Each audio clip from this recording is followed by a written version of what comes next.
Hello and welcome to today's Daily Rift. Just loading in. There we go. This level again. It's actually one I get fairly frequently when I make these videos. So, funny story, I actually already recorded this video yesterday. Unfortunately, the file got corrupt. So I lost the entire capture that I made. I still have the audio, but unfortunately the video that goes with it got corrupt, and so I'm having to re-record this episode from yesterday. So instead of being a post-Super Bowl edition like it was yesterday, it will be a post-Super Bowl edition. I think that makes sense. Something like that anyway. So yeah, that was kind of annoying. I did get Marauder's shoulders in that run, actually, funnily enough, and I haven't equipped them yet because they'll replace my Orgil's shoulders, and I want to keep the 4-piece Orgil's bonus, which I'll lose if I change the shoulders out. So I'm not going to do that, because it's a really powerful bonus, and helps a lot on Elite and Champion packs. So I'm going to look at different options for my gear to see if I can't squeeze those shoulders in, because if I equip the Marauder shoulders I get 6-piece Marauders, which is a really nice bonus, and I'd really like to get it. So it's just a case of finding room in my current gear setup to accommodate them, which I haven't been able to do yet. So hopefully that will happen though. I might sit down and have a look at it after this video, and hopefully the next video I make will have that on it. I'm actually having to record 3 videos at a time today. Not just this video because I recorded it yesterday and now have to re-record it, but I have to record tomorrow's video and Thursday's video due to the fact that I won't have any electricity tomorrow. Because my power company in their infinite wisdom has decided that I don't need electricity for one day every couple of months. And so that day will be tomorrow. We were formally notified that we weren't going to have electricity tomorrow the other day. I will have electricity in the afternoon, but not until late in the day, so I figure I get everything recorded and out of the way quickly, and hopefully uploaded and scheduled and all that kind of stuff, and it'll all be there and ready to go tomorrow without my intervention, which would be great. So, anyway, what's happening here? We've got Wallers, we've got Poison Nova, we've got Plagued, and we've got something else? Jailer, okay. So that's a fun little combo to work around. Not really providing too much of a challenge though. Oh, Legendary Ring. Wonder what that'll be. We'll find out at the end of the run, of course. Let's see how that goes. There is also an episode 8 of Final Fantasy 13 up, but unfortunately it seems to be stuck in YouTube processing hell at the moment, and I can't seem to do anything about that. So either that episode will get re-uploaded, or the next episode will get uploaded ahead of it, and I'll just hope that it comes out of processing hell at some point in the future. You might also notice that these videos are a little bit lower in quality than my previous videos. This is primarily because I'm trying some new quality settings at the moment, just to try and reduce the file size without trying to infringe on the video settings too much. I spent a fair bit of time yesterday playing with quality settings and different methods of encoding. It turns out Adobe Media Encoder is kind of terrible at encoding, but unfortunately it's about the best thing I can use because it's pretty much the only way I have of getting my files out of Premiere once I've created them in Premiere.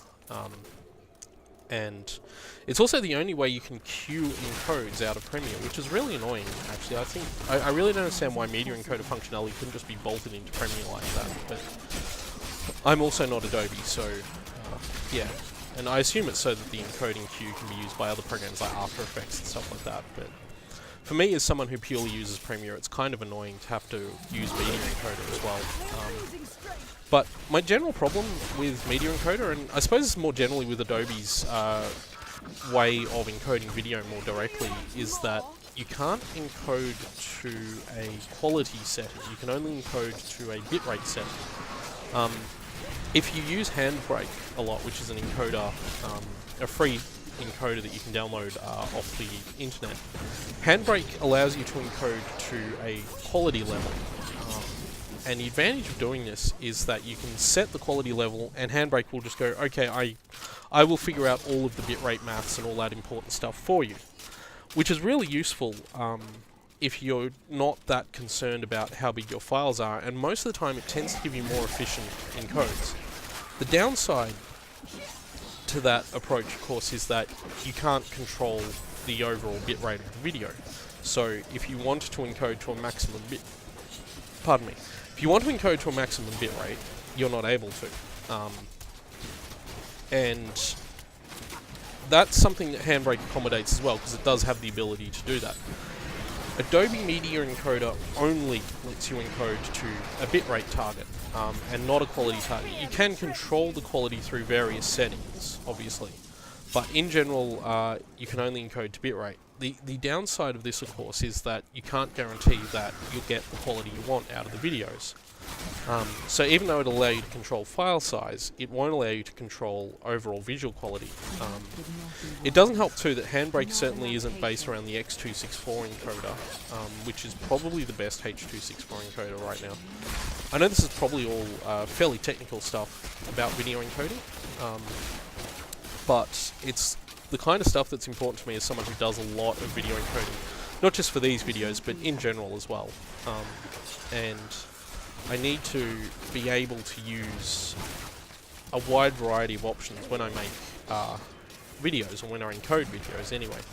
And not being able to set a quality level in Adobe Media Encoder is something that's been one of my biggest frustrations with using the software. I'm okay with using Premiere, and I have no problem with it, but getting the videos out of Premiere and at a level of quality that I'm comfortable with has been probably the most difficult part of this whole process of producing these videos. So, fortunately, I did settle upon some settings last night that I think will look okay. It's all down to whether YouTube decides when it does its re-encode, because of course YouTube, for whatever reason, re-encodes everything when you upload it. So it all comes down to what YouTube decides to make of the output from Adobe Media Encoder once I upload it. I have a feeling the settings I'm using are much closer to what YouTube uses, so maybe it won't go as crazy on its own encoding. I have found with the uploads that YouTube tends to make the videos a little bit blurry. Even at 1080p, they tend to come across just a little bit softer than I certainly make them. So you sort of have to put up with YouTube's make everything look like arse filter, which is a bit unfortunate. And I really hope that the YouTube people can figure out better settings to make the files look a bit nicer, even if it costs very slightly more bandwidth. I know at lower resolution settings, like for mobile and stuff like that, it'd make a big difference. But once you're starting to watch everything at 1080p 60 on a PC, I'd like it that YouTube could just up its visual quality a bit more than it does. But anyway, those are just my opinions on what YouTube should do, and I'm very much not in charge of YouTube, so maybe they know better than I do. In fact, I'm sure that Google have many, many software engineers who've made very, very good technical decisions that result in YouTube's videos looking like they do. So I'm sure there are very sound reasons for it. This has been a fairly bland riff run so far. Funnily enough, the two stages we've got today are the exact same two stages I got in the video I lost yesterday, which I think is kind of amusing. So, it also means I get to complain about how much I don't like this stage again. It's a pretty... I just don't like how convoluted it tends to be, and how hard it is to often find the exit. Wallers. Great wallers. There we go. We got it. On the right side, now for some reason I wasn't able to vault anywhere there. There were no walls around me, but you should be able to vault through enemies, and I wasn't. So I don't know what that was, because I'm pretty sure I didn't see a wall there. Maybe there was a wall there and I didn't notice it. Oh wow. Those tongues, man. It's those tongues. Ouch. Okay. This is a bit rough here. These lurkers, they have this tongue attack that comes up and hits you for heaps of damage. They're always annoying doing them. They usually appear in Act 3, and they're always annoying in Act 3, so I'm not surprised they're being annoying here, really. It's Zool! I love that there's an enemy in this game called Zool. So, there is no Dana, only Zool. Speaking of Dana, let's see if we can kill these guys, get through here. This will be good fun, actually. Ah, so many tongues. Okay, that could be taken hideously out of context, and I fully recognise that now. So, if someone ever makes like a hilarious YouTube dance mix, it'll be that line right there. I don't think that's ever going to happen in my videos, but, you know, I'm just covering all my bases. That's all I'm doing. We're nearly at the end of this rift, which is good. But I'm going to have to check the video file after I'm doing it. I have a sneaking suspicion the hard drive I'm writing my output files to may be on its way out. So hopefully these files come up okay, and that was only a thing. Woo, resplendent chest. What does that give us? Not a hell of a lot, really. It was a bit disappointing in the end. So... ah, cool. Exit. So we'll see what we get for level 3. Ah, the Battlefields of Eternity. Not one of my favourite levels either, but fun enough. Prefer this to the previous one, that's for sure. So we won't see much of it anyway, because we're very close to the Rift boss now. So just in case, there we go. Just up there a bit.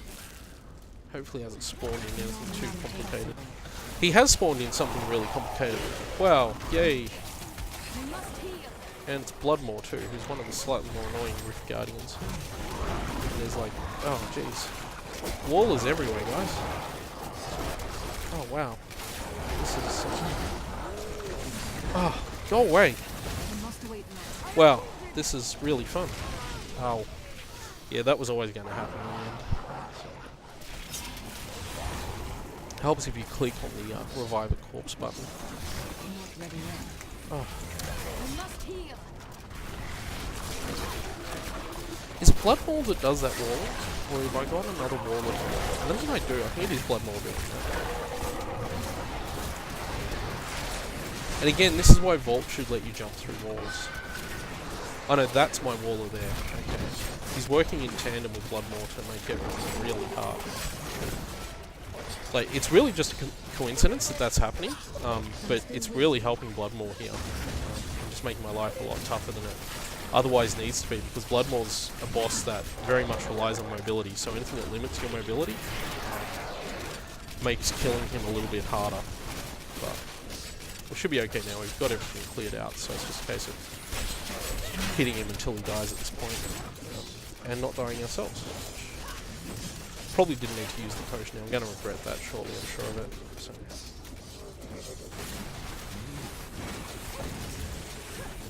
But we should be okay.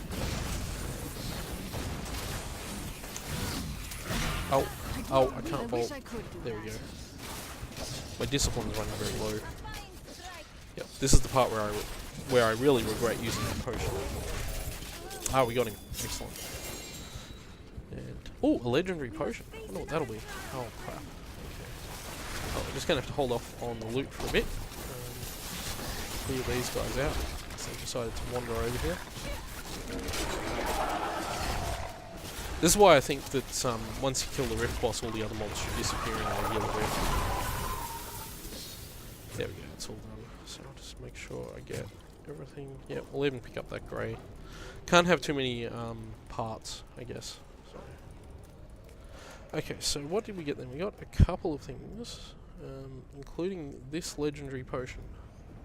So I'll see what our legendary potion is, and then we'll see what the ring was. That's a bottomless potion of mutilation. I think that's the same one that I've got, isn't it? Yep. So, and it's not as good a roll. Oh no, it's a better roll, so I'll probably replace that one. We also got this ring, and we've got what look to be set braces, or set shoulders. That's Creed's Flame. Taking fire damage restores your primary resource.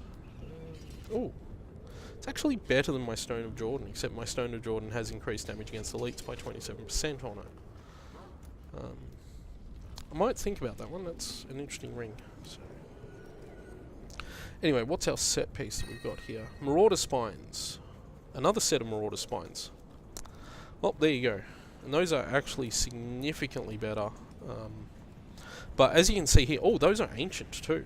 Wow, I'm probably going to equip those. But I'll need to find something to replace those Orgild's power with so I can keep that 3-set bonus on the Orgilds. So that'll be something for me to figure out. Anyway, that's the end of this rift, and I'll be back tomorrow with another one.